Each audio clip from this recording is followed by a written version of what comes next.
হবে এইখানে। আল্লাহু আকবার বলবেন না? আল্লাহু আকবার।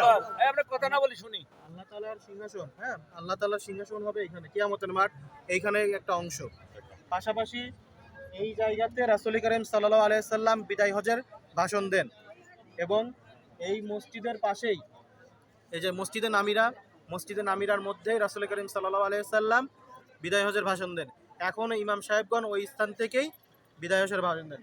ওইটাও একটা স্থান, এটাও একটা স্থান, উভয় স্থানে একটা সুযোগ থাকে। সেই জন্য আমরা এখন পাথরে উপরে না ওঠার চেষ্টা করি, ঠিক আছে? অনেক রৌদ্র, হ্যাঁ, অনেকে রোজা আছে, ওঠার চেষ্টা করবেন। আচ্ছা, করলে এই যে পুলিশের গাড়ি দাঁড়ায়, এই যে এখানে দেখেন, এই যে জাবাল আর-রাহমা হসপিটাল, এই যে এন্ট্রি, এই জায়গাটা চলে আসবে। যারা যাইতে চায় তারা যাব, আর যারা যাইতে চায় না তারা এখানে আবার।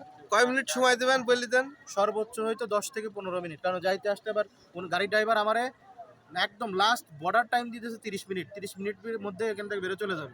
তাহলে 20 মিনিট সময় দেন, তাছাড়া উপরে উঠা নামা চেষ্টা করি তো। হ্যাঁ, আচ্ছা।